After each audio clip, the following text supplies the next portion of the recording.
to take care more of what we will are leaving to them, so they need to start now to take this leadership to have a better world in their future. Yes, I didn't realize this light pollution was such a big issue, and I love that you're empowering these young people to teach even their own older generations, right? I think that's really important.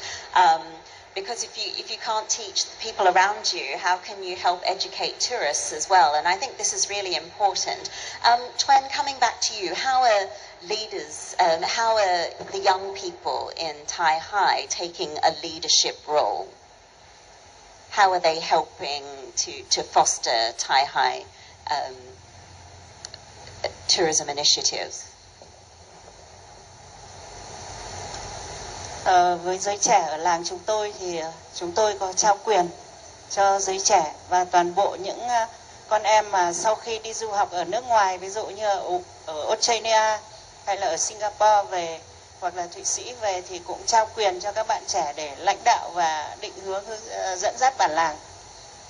Vì thế hệ trẻ thì mới nói được tiếng Anh, còn trước đây thì tôi không dám mặc bộ quần áo này đâu. Vì đi ra đường mình thấy là ai cũng mặc đồ hiện đại và mình mặc này trông nó quê quê nào ấy. Thế nhưng mà sau này khi mà du lịch vào và mọi người đều thấy là cái bộ quần áo này đẹp và chúng tôi cảm thấy yêu. Và như tôi bây giờ thì đi đâu tôi cũng không muốn cởi ra, bởi vì đây là văn hóa của mình.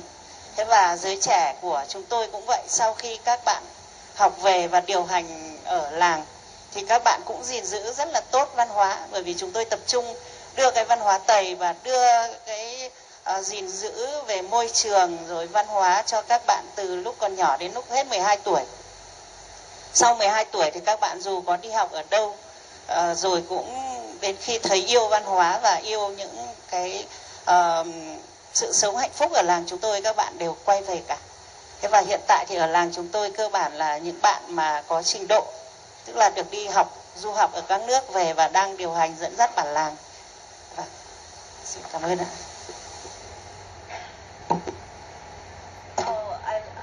I really love how there's such that deep sense of culture, and my heart broke a little when you said you didn't want to wear the costume, the traditional dress, but now you're right. It's so important to be authentic, to true to your roots, and I think I love that's what you're fostering with the young people.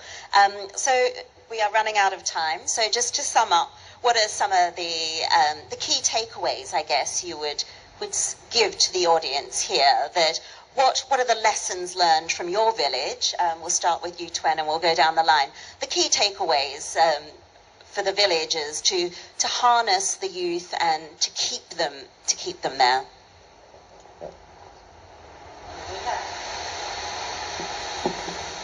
Với làng tôi thì tôi nghĩ là đạo đức, tình yêu thương và lòng biết ơn. Excellent. Apolónia? Well, in our case, is to show that there is a new way of doing tourism, and innovation is not a way from identity and tradition. So we can work all together to have new products that combine tradition and innovation in a small village like ours. Yeah, I love that. I think that's a fantastic opportunity, particularly for the youth. And Husni? Actually, identifying the skills of youth, such as cultural knowledge, community connections, and natural awarenesses, can leverage the tourism in sustainable and enrich the authenticity of the tourism, empowering the youth and their communities. That's great. And Enric? Yeah, I think that one of the values is transmitting the love for mountains and providing them with a professional opportunity, but also preserving what makes us unique as a biosphere reserve and also as a best tourism village. So we have these values that we have to share, we have to communicate, and whenever someone visits our municipality, they feel that they are in a special place and that we are capable of transmitting those. That's fantastic. So for me, I think the key takeaways is definitely, I love how Thai High fosters that cultural identity right from birth, but before birth, in the womb.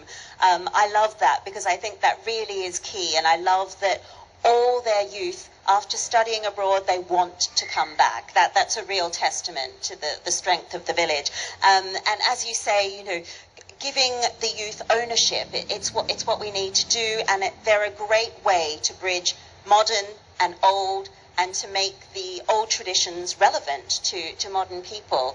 And youth, their skills are not to be underestimated. And I love how Ordino, you're investing in training and the stewardship that you're doing with the dark skies, and giving them a sense of ownership, which I think is really key, because at the end of the day, we've got to give the youth ways to earn money and to be able to foster a sense of pride. And I think all these villagers are doing such a fantastic job. So that's wonderful to hear from everybody. I think we might have time for one question from the audience. If anyone would like to ask a question to any of our villagers.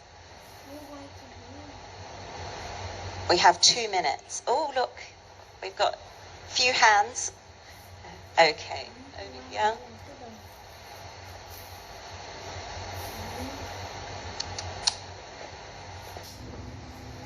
Time for one question from the audience. If anyone would like to ask a question to any of our villagers. We have 2 minutes. Oh, look, we've got a few hands. Okay, over here.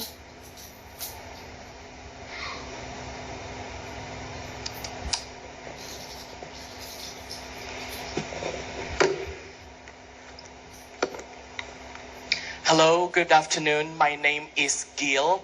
I am representing the old town of Jakarta from Indonesia. Nice to meet you all. Thank you so much for having me. My questions for our panelists is, what do you think of the youth today that they want to provide for their family, but they're looking for better opportunities, but it's not been available yet in their hometown? How, what if they need to move outside, but they don't see any chances to developing their skills in their hometown?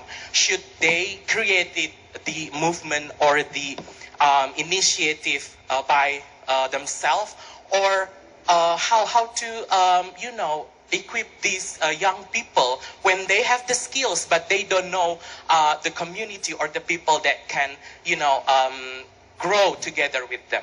Thank you. That's a great question, because I think a lot of these villages have government backing. But yes, Tuan, you've put your hand up, so yes, please answer. Rất là cảm ơn câu hỏi của anh. Và với tôi ấy, như làng chúng tôi thì tôi nghĩ là không có những cái thách thức như anh hỏi.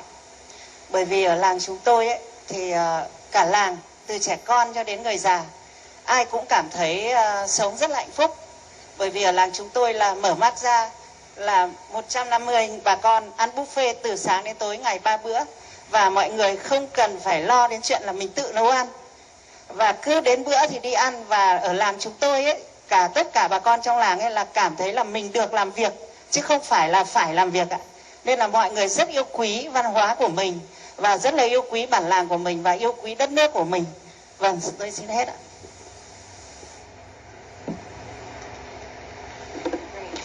Apolónia. Yes, I understand this question, because also in Portugal we have this problem. They wanted to earn money and they go to the big cities. But the question is, we have to be really attractive. It's why I said we need to motivate them for a new vision for tourism, but not only them. The municipalities, the public side, because they work in a conservative way. We work in a proactive way, and it's the only way you can manage to bring people coming. Far away, no one wanted to be a chef. Now everyone wanted to be a chef. So if you found a way of making that specific activity, that specific type of activity really attractive, they will come. So it's us to do that job, to make it really attractive if you want them to come back. They have to feel the importance, they have to feel that it's something really valuable, not only as money, but also as status. And with that, we will gain them again. Thank you, Apolónia. I think that's really key, to give it value, to give them ownership and that entrepreneurship as well. So thank you very much. Great.